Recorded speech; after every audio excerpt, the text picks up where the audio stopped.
जीवन समग्र अस्तित्व की यात्रा है। इस यात्रा में अनेकों पड़ाव हैं, ठहराव हैं, कई परेशानियां हैं। हर ठहराव पर एक रूढ़िवादी सोच आपको मिलेगी। जीवन अस्तित्व का अभिन्न अंग है। हजारों धर्म हैं, हजारों ग्रंथ हैं, हजारों धारणाएं, सिद्धांत, सबकी अपनी अलग अलग व्यवस्थाएं हैं। तुम मुसलमान बन सकते हो, लेकिन धार्मिक नहीं बन सकते। तुम खुद को सिख बताओ, हिंदू बताओ, जैन बताओ, बुद्ध बताओ, ईसाई बताओ या कुछ भी बताओ, लेकिन क्या तुम धार्मिक बन पाओगे? मायने ये, जीवन को जानने का जो परम सूत्र है वो है शून्य का बोध। और शून्य का बोध तुम्हारे धर्म ग्रंथ, शास्त्र, किताबें कहीं से नहीं मिलता। शून्य का बोध मिलेगा तुम्हें अस्तित्व को स्वीकार करने से। वृक्ष को मत देखो, स्वयं को देखो। पत्थर में पत्थर को ना देखो, अपनी चेतना आत्मा को देखो। मनुष्य में मनुष्य ना दिखे, उसमें परमात्मा दिखे। पशु में पशु ना दिखे, उसमें मनुष्यता दिखे। जब तुम्हारे अंदर प्रेम की फुहार फूट पड़े तो कहना कि तुम धार्मिक हो। और जब तक तुमने यह न जाना, तुम तोते बन जाओगे। तोते ही हो सकते हो, क्योंकि कोई हिंदू तोता होगा, कोई सिख तोता होगा, कोई बुद्धों का तोता होगा, कोई जैनों का होगा, कोई मुसलमानों का होगा। कोई तोता ऐसा होगा वो कहेगा मैं नास्तिक हूं। नास्तिकों के अपने तोते हैं, क्योंकि वो भी किसी मूढ़ता और अज्ञानता से ज्यादा कुछ नहीं। आस्तिक कहता है इस जगत में सब कुछ ईश्वर ने बनाया, लेकिन ईश्वर का आस्तिक को कुछ पता नहीं है या नहीं। नास्तिक कहता है कि कोई ईश्वर नहीं है, कोई परमात्मा नहीं, लेकिन नास्तिक को पता नहीं वाकई में परमात्मा है या नहीं। उन्होंने अपने अपने सिद्धांत बनाए हैं, अपनी अपनी उनकी अवधारणाएं हैं, अपनी अपनी परिभाषाएं हैं, क्योंकि कर ही क्या सकते हैं। मानसिक अपाहिजता तुम्हें अपंगता की तरफ ले जाती है। तुम चैतन्य को कभी जान नहीं सकते। चैतन्य को जानना है, तुम्हें सारे बंधनों से मुक्त होना पड़ता है। और मुक्त होने के लिए कुछ छोड़ने की जरूरत नहीं। जब स्वयं अस्तित्व तुमसे सब कुछ छुटा दे, तब तुम कहना कि तुम धार्मिकता की तरफ। तुम्हें कुछ छोड़ने की जरूरत ना पड़े। अपने आप जो छूट जाए उसे कभी पकड़ना मत, क्योंकि इस अस्तित्व में जो अनंत की यात्रा है, यहां कुछ पकड़ने और छोड़ने योग्य है ही नहीं।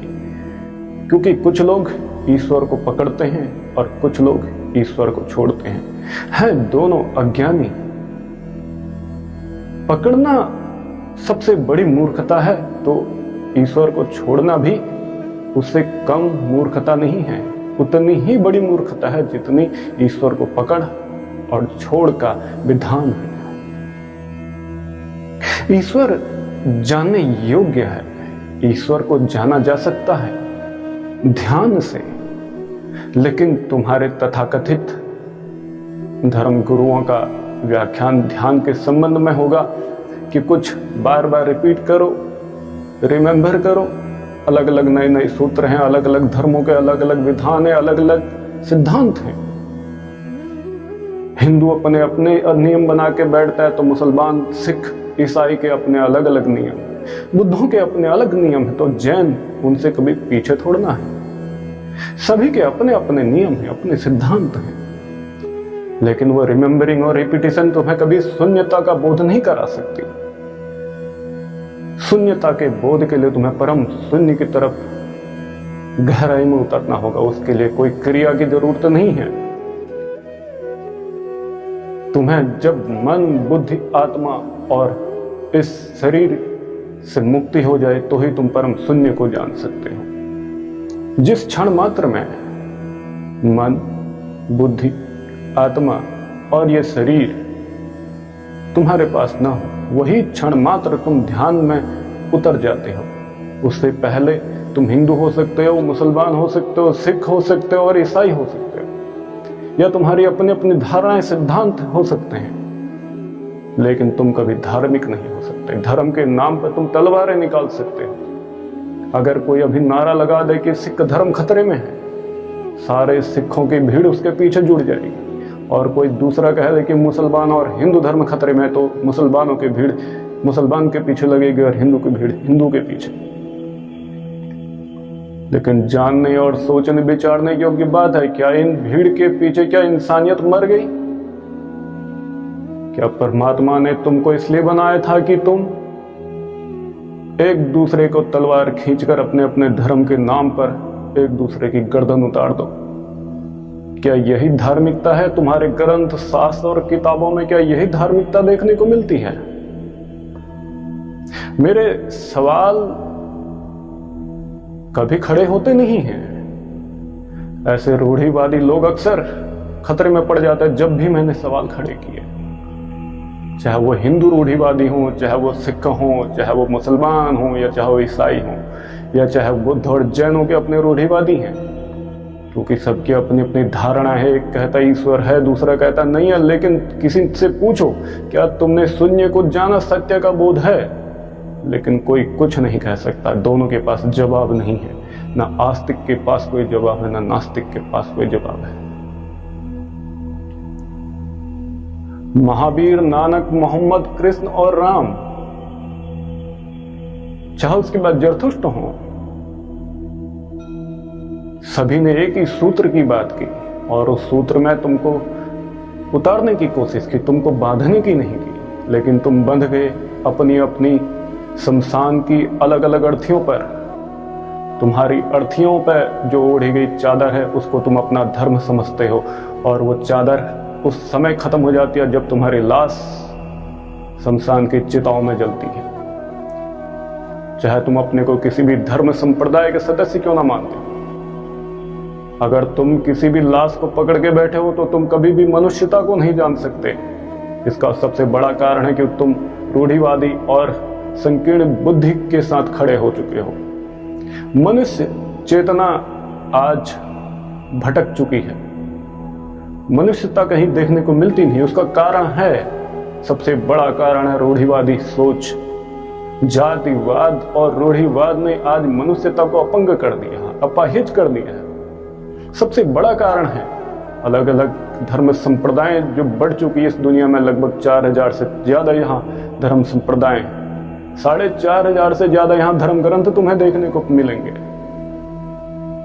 अगर तुम्हारे ईश्वर एक है और सत्य एक है, तो फिर इन 4000 धर्मों के बनने की क्या आवश्यकता है? अगर सत्य और ईश्वर एक है तो 4500 से ज्यादा धर्म ग्रंथ लिखने की आवश्यकता क्यों? सवाल ये बनता है कि अगर सत्य का सूत्र एक है तो फिर अलग अलग धर्म ग्रंथों में अलग अलग सूत्र क्यों लिखे गए? सारे के सारे सूत्र जितने भी धर्म ग्रंथों में देखने को मिलेंगे, सब एक दूसरे के विरोधी हैं। मुसलमानों का सूत्र कभी हिंदुओं से नहीं मिल सकता, और हिंदुओं का सूत्र कभी सिखों से नहीं मिलेगा, और सिखों का सूत्र कभी ईसाइयों और बुद्धों से नहीं मिलेगा। आस्तिकों के सूत्र कभी नास्तिक धर्मों से नहीं मिलेंगे, और नास्तिक धर्मों के सूत्र कभी आस्तिक धर्मों से नहीं मिलेंगे। ऐसा क्यों हुआ? इंसान क्यों इतना विचलित है? क्यों भटक गया इंसान? अपने गहरे अंधकार एक कुएं में क्यों डूब गया? अंधकार से भरा वो कुआं जिसमें आज मनुष्यता समाहित हो रही है, क्या उस कुएं को एक दिए की जरूरत है? क्या उस कुएं में एक दिया जलाया जा सकता है? वो कुआं कहीं और नहीं, तुम्हारे अंतर चेतना में जो तुम्हारा हृदय है उसमें प्रज्वलित किया जा सकता है। वो दिया है तुम्हारे अंदर धार्मिकता का, जिसको उजागर किया जा सकता है, जला हुआ है, लेकिन तुम किसी अर्थ में भूल चुके हो कि तुम धार्मिक हो। तुम अपने को अलग अलग धर्म के नाम पर अलग अलग तलवारें खींचने वाले व्यक्ति बन चुके हो, लेकिन तुम धार्मिक नहीं बन सकते तब तक जब तक तुम अलग अलग धर्मों के नाम पर बटे रहोगे। मनुष्य जब तक बटा रहेगा, टूटा रहेगा, बिखरा रहेगा, तब तक कभी सत्य को नहीं जान सकता और ना ही उसका शून्य से कोई लेना देना होगा। ईश्वर परमात्मा की बात करने वाले जितने भी व्यक्ति विशेष इस दुनिया में दिखते हैं, वो सारे के सारे किसी गहरे अर्थ में भटके हुए मालूम पड़ते हैं, क्योंकि उनको शून्य और सत्य का कोई बोध ही नहीं है। वो किसी ना किसी अर्थी के साथ बंधे हुए हैं, उनकी अपनी अर्थियां हैं, और मैं कहता हूं कि इन अर्थियों को आज जरूर से उठा के बाहर करके इनको शमशान में चिताओं के साथ जला देना चाहिए।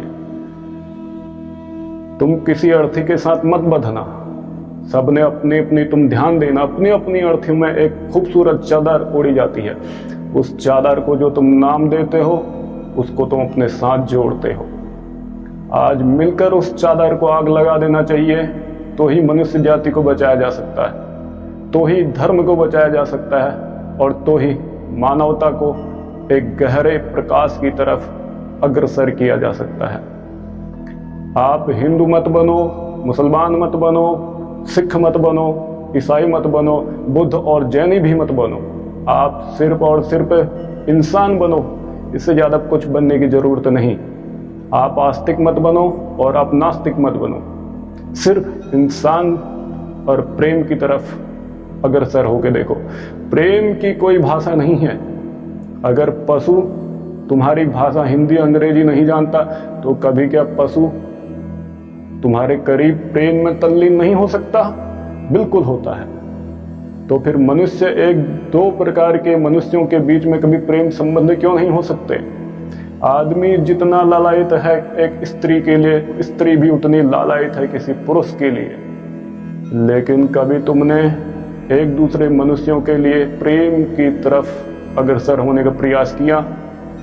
कभी नहीं, क्योंकि तुम उस जानवर से भी कुछ सीख नहीं सकते जो मनुष्य के करीब आकर मनुष्य की चेतना को जानता है, मनुष्य के साथ प्रेम का संबंध स्थापित करना चाहता है। लेकिन तुम्हारे अंदर इतनी भी मानवीय करुणा नहीं है कि तुम उसको जान सको। तुम पशुओं की तो हत्या करते ही करते हो, लेकिन तुम एक दूसरे इंसान का भी कत्ल करने में समय नहीं लगाते, चाहे धर्म के नाम पर हो, जाति के नाम पे हो, राष्ट्र के नाम पे हो, या धर्म ग्रंथों, शास्त्रों और किताबों के नाम पर हो। इससे बड़ी मूर्खता और अज्ञानता का क्या प्रमाण होगा आज मनुष्य जाति के लिए?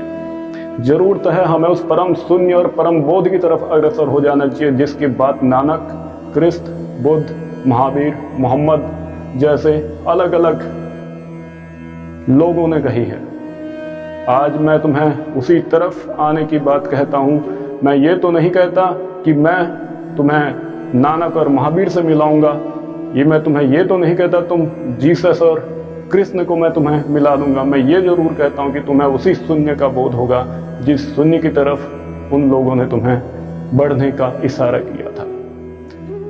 अगर तुम इस मानवीय चेतना और इसकी असीम गहराइयों में उतरना चाहते हो और सत्य को जानना चाहते हो, तो छोड़ो अपनी अपनी धर्म की मुर्दा लाशों को और बढ़ो आगे। मानवता से बढ़ के कुछ भी नहीं है। मानवता को तभी जाना जा सकता है जब तुम परम शून्य की तरफ बढ़ोगे। शून्य को बोध होते ही तुम पशु, वृक्ष और अपने आप में कोई फर्क नहीं देख सकते, क्योंकि फर्क है भी नहीं। सभी के अंदर वही विद्युत है, वही प्रकाश है, वही प्रेम है, और कोई फर्क नहीं है। अगर भेदभाव है हमारी सोच में, हमारे दृष्टिकोण में और हमारे सिद्धांतों में, मनुष्य ने अपने अपने सिद्धांत, दृष्टिकोण और धारणाएं बना दी। क्या तुम आज उन धारणाओं से बदकर अपने को एक मुर्दा साबित करना चाहते हो? क्या तुमने कभी इंसान को इंसान की नजर में देखा? नहीं देखा। तुमने इंसान को हिंदू, मुसलमान, सिख, ईसाई या फिर आस्तिक या नास्तिक की नजर में देखा होगा।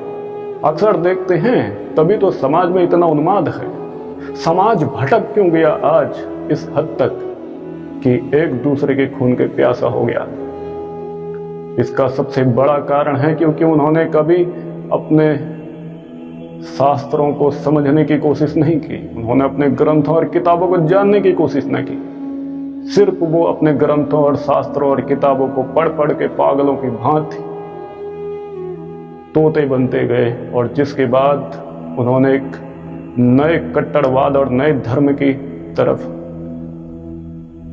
इशारा कर दिया।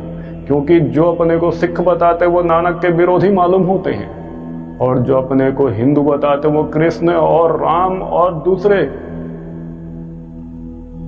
लोगों के विरुद्ध मालूम पड़ते हैं, और जो अपने को मुसलमान या फिर ईसाई बताते वो जीसस और मोहम्मद के विरोधी माने जाते हैं। क्योंकि मोहम्मद, जीसस, राम, कृष्ण, नानक, कबीर, इन जिन्होंने भी जो सूत्र बताए उनको आज कोई भी नहीं जानता। सब भूल चुके हैं किसी गहरे अंधकार में, क्योंकि बेहोशी की चादर ने तुमको ढक दिया है।